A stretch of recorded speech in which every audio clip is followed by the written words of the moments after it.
I'm happy with how it went. As long as we build, as long as we go forward and we look better, we can't play like that in every single Europa League game. Let me just make that perfectly clear. And I know that the people that will want to moan at me have probably turned off by now and they won't hear me saying this. Ladies and gentlemen, welcome back to the channel. And with the dust firmly settled on Celtic's draw last night away to Crvena Zvezda, we can now assess how good that point actually was. And as I said at the beginning of my match reaction last night, it's certainly a point that I think will divide some opinion.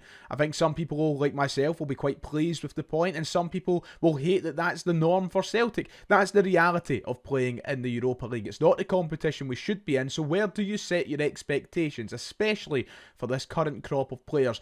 We're going to talk about that. We're going to look over the manager's comments and some other things today. Celtic have a few things to think about moving forward. A lot of criticisms about a generally decent game for Celtic last night. Let's talk about that.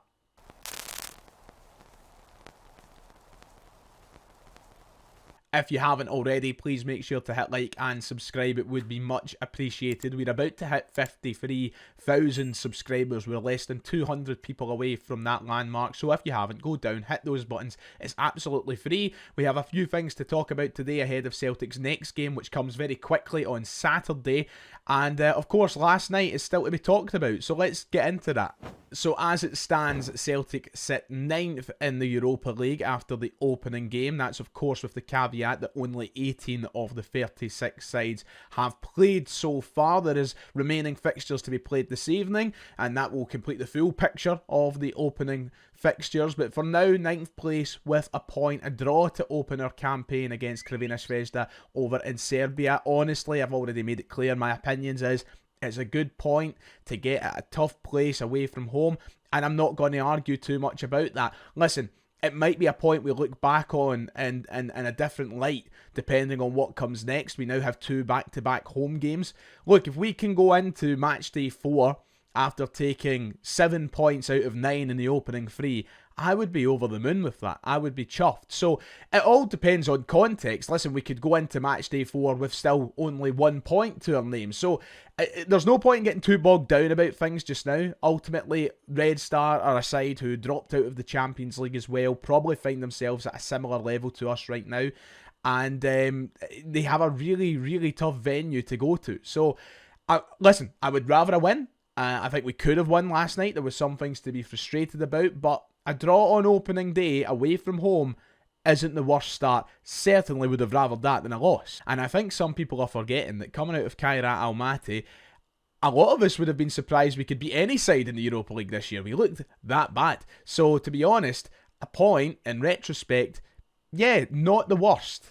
So yeah, there is a bit of a divide coming out of last night's game, a bit of a split narrative on whether or not that was a good point. Some people, and I think most people like myself, on the side of, yep, it's a good point to get, considering what's going on at the club at the minute, considering the strength of the squad coming out of the transfer window, and for the amount of goals that we lost. But then there is the other side, and when you flip the coin, the folk that are saying, it's terrible we can't go and win these games, it's Celtic going backwards, and a draw is an unmitigated disaster. Now, I think some people are being more extreme than others, and dare I say, some people are actually being full-on performative about it, but I can understand why there is frustration. Look, I don't think it's a terrible thing to suggest that Celtic should be winning these games, but I think my point is, you have to consider the context. Am I happy that Celtic can't go to Belgrade and win games? Of course not. I want Celtic to be winning these games. I feel like we should be in a position in this current football climate to go to these places and win games. Sadly, we don't have a board that allow that to happen. Sadly, we haven't for the past 20 years. We've had an ownership group and a board that have failed to set us up to beat these teams, that have failed to equip us to put us in the positions we should be against these teams, and that's why we underachieve. But I think there's some people looking at last night's game, calling it embarrassment, calling it, a shocker, for the wrong reasons. I think context is so important.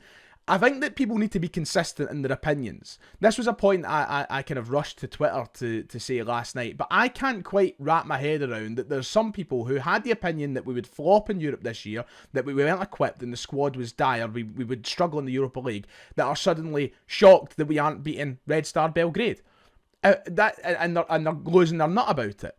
It doesn't make sense. You've got to be consistent. If you didn't expect Celtic to do all that well in Europe this year, Why are you turning your nose up at a very valuable point away from home and a very tough part of Europe to go to? Celtic have never really done great in the Balkan states. I was there in Zagreb last year when we were so high on the team and we couldn't get it done then.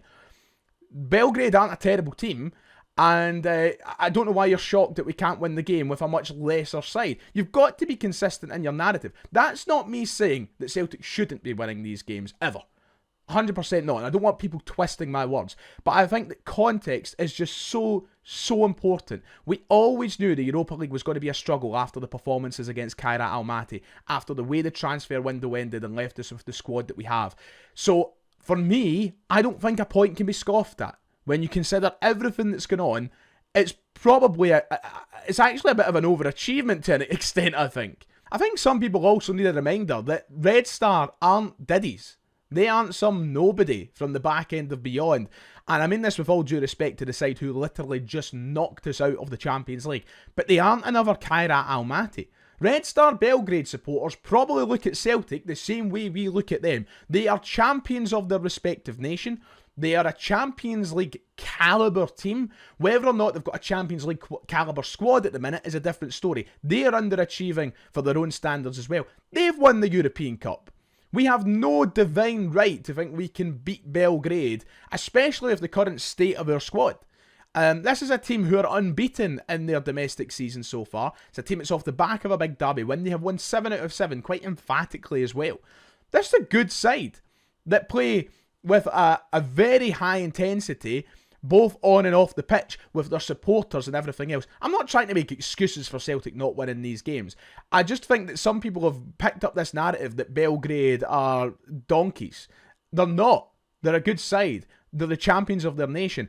And by all accounts, in this current day and age, the Serbian national team and the Scottish national team aren't miles apart. It's not like some country who have no footballing expertise.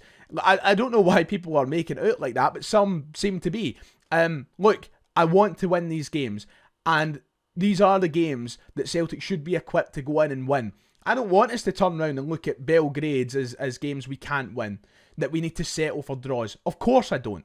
I want us to be well beyond that. But until we have people at the top of the club who allow us to actually go into games with that ambition and with that expectation, it's just not going to flip. You can only work with what you've got. And I think Celtic handled the game pretty well last night. Frustrating that we could have and probably should have came out with a win. But ho-hum. And I don't think there's better evidence of some of this discourse on either side of the fence from last night than some of the replies to my own tweets and my own YouTube video last night. And I get it, people are emotive after the games and people speak from the heart. People speak with full-blown emotion. But I think that perspective is needed. This was my original point, that I think that it's hard to believe that some people have went from complaining about how bad the squad is for Europe to now being shocked we've got a good point away from home. Of course, I want to be winning the games, and we should be, but Christ above, we need to be consistent. And, people were saying, raising points about like, oh, so we've got to adjust our expectations because the squad's shite. Away you go. Yes! Of course we do. Like, how can you expect a squad that's not that great to go away against places, two places like that, against teams like Belgrade, who are the champions of their nation, and to run over them? It's just not going to happen. Look, I'm not happy about it. I'm not saying that we should settle forever for this, but yes, you've got to adjust your expectations sometimes, whether you like it or not. It's just fact of life. If you don't have the quality there to do it, how can you go into games expecting to do it? And I do think there is like an aspect of rewriting the past involved. This was on the comments of my YouTube video last night, and shout out to Mr. Bobby Shaw here, but he raised the point about Celtic have struggled with this for years. It's not a new sensation. I mean, in my lifetime, we've not had joy away from home in Europe. So I see, and I think that a vast majority of people are on my side here with this and share the same opinion as me. I don't think it's very many people who are throwing the toys out the pram about last night, and maybe I'm leaning too far into a portion of online reaction, although I do know some people that actually exist that have that state of mind as well. But how far we've fallen to draw away from home with teams like this. Martin O'Neill's great Celtic side lost to Anderlecht. And honestly, up until last year, I can't remember Celtic going away from home and getting many good draws. I went through last night and looked at all the campaigns of the last 10 years. It's basically loss after loss. If anything, getting these draws is a bit of improvement, for goodness sake. And it's not down to, obviously an element of it is down to the players in the park and the managerial tactics and stuff, but like the majority of it is we're just not equipped, and we don't use what's in the bank balance to go and improve this team to win these games. We could be doing it, but we actively don't, and that's where the problems are right now. I think that things can get better if we match the ambition of the supporters, but it all comes back to that same point that we've been making through this whole protest against the board. They don't match our ambitions, so how can I expect the team to go in there and get results away from home in tough places like that? I can't. And yeah, I mean, for these fantastic away results that I've apparently missed over the last 30 years, please point them out, because bar the odd couple that pop up every now and then, you know, Anderlecht 3-0 in 2017, and I struggle to remember many past that, you know, that's what it is. Should we accept it? No, of course not. But should we expect it? That's a different question. As I said, I think by the end of the league phase, this kind of 8-game portion, we'll know how good or bad that point was. I think people will look at it in a different light. If Belgrade go out and finish in the top 8, we'll go, well, that was a top 8 side. We went away and got a point too. We should be quite impressed about that. If Belgrade go on to finish, you know, with 3 points to their name, we'll go, how on earth did we not beat them? Context will change as the 8 games goes on. But as I said, there is a very real possibility Celtic could be sitting on 7 out of 9 points come the end of match day 3. And if that's the case, I will be chuffed. So it's just so important. I think we've got to remember these points sometimes. And look, everybody's entitled to their opinion whether or not they think it was a good or a bad result last night. But I'm just trying to what I'm basically trying to say, and I've done that in a very long-winded fashion, is don't be over the top about it. Voice your concerns. There's certainly a lot Celtic can work on, but it is anything but a disaster. That being said, I think Brendan Rodgers does have a lot to think about heading into not only the weekend's game, but the next Europa League game against Braga, because there was some individual player criticisms last night which are very valid, and a couple of players in particular who have to be spoken about. I'm going to start with talking about Kasper, who was, of course, at fault for last night's goal. And I've seen a lot of criticism about him and whether or not we should consider dropping him moving forward after his mistake last night. The thing for me about Kasper Schmeichel is it's very easy to jump in two-footed and talk about that mistake. But at the same time, he made a huge save in the game, like a world-class game-saving save. You know, and I think people have glossed over that just because of the nature of the goal we concede. That being said, it's pretty poor, especially for a keeper of that quality, of that experience, to be making mistakes like that lead to a goal. Yeah, it's a couple of times it's happened in big games. I think that's the most confusing thing about Kasper for me, is he's been brilliant since coming through the door at Celtic. I'm not going to allow anyone to rewrite the narrative. He's been fantastic. In fact, there was people, probably the same people who want him dropped now, calling him, you know, the best keeper since Forster. About 6 games into his Celtic career. Look, listen, I'm not going to rewrite anything about him, but it has been the bigger games where he's kind of looked dodgy. Think of the Scottish Cup final, the own goal. You think of the games against Kairat Almaty, a couple of moments in them that were a scare, and of course now last night against Red Star Belgrade. Yeah, it's annoying that these things happen. So the criticism of him is understandable to an extent. Does it mean that I think he should be dropped just yet? I'm not fully on board with that. I think that Vinny Sinsalo definitely deserves minutes, and he's getting that in the cup games. But until there's something that really spells the end for Schmeichel, I'm not fully on board with dropping him as of yet, because he still comes up with big saves. And hey, listen, look at his stats since joining Celtic. He's conceded so little. He's done so little wrong. So when he does make a mistake, it stands out. And that's part of the problem. But he does need to watch himself, because he's getting dragged into these errors. And I think he's better than that. So he knows what he needs to do better. Rio Hatate has been subject to heavy criticism after last night's game. And honestly, unlike Schmeichel, who I gave some backing there, I would struggle to back up Rio Hatate. I think his discourse and his criticism is more than warranted, to be quite honest. And he's someone who should be dropped from the team at the weekend. And I think that just raises a bigger point about how the midfield needs to see change altogether. And I'm not going to repeat myself, what I said last night. If you want to go and hear my in-depth analysis about the midfield, and check out the match reaction, but something needs to change in there, and Rio's been a big part of the problem so far this season. He doesn't look himself. We can't keep relying on a player who shows his quality one in every however many games. A lot of people already jump into the, let's punt him, let's sell him. And I'm not going to get dragged into all of that yet. I mean, the January transfer window is still months away anyway. But I struggle to back him right now because he's been very, very poor. And last night was one of the poorest I've ever seen him. And he's showing no signs of improvement. That is concerning. But the midfield has to change. And Daisen Maeda, subject again to a lot of doubt, a lot of criticism. Somebody who in the game last night just couldn't get going. And Brendan Rodgers actually took him off because that very reason, he just couldn't get going. Brendan Rodgers justified substituting him by saying this, that he had to make a change to bring on someone who could hold up the ball centrally. I felt we arrived in the final third in the first half, but we were too loose with the ball. So it was one of Iheanacho's strengths. He could take the ball, use his body well, and it allows us to progress up the pitch. And he gave us a really good platform in the second half. Essentially, Brendan Rodgers saying that Maeda doesn't give you that, and he's not wrong. He doesn't. It's not the type of player that Maeda is.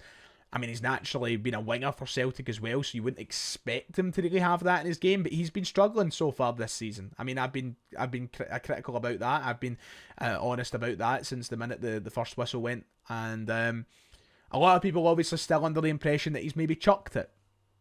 Once again, I try not to get dragged into those conversations because I think it's really hard to tell when a player's chucked it. But it is concerning, and how long do you persist with keeping him in the team just because he had a good season last season? Does that harm the team for longer, keeping him in there? There's so many questions that come up about that, but there is a general opinion at the minute that maybe Maeda's time at Celtic should be at an end if he wanted to leave. Yeah, and once again, it's the board's handling of the situation that's held us all back here, both the player and the team. It's a bizarre one. I hope he improves. I have faith he'll improve, but right now he isn't at his best. So that does it for today's video. A little bit of aftermath to last night's game, a little bit of perspective as well. Yeah, generally, I'm happy with how it went. As long as we build, as long as we go forward and we look better, we can't play like that in every single Europa League game. Let me just make that perfectly clear. And I know that the people that will want to moan at me have probably turned off by now and they won't hear me saying this. I'm not saying that we can play the way that we did last night in all remaining 7 fixtures. But I think that games like that sometimes call for you to be a bit brutal. And we got a good point. So, and there was a lot of positives. Celtic could have won the game. We also could have lost the game. I think both teams probably got what they deserved in the end. Right, that's it. Like and subscribe. I'll see you all next time.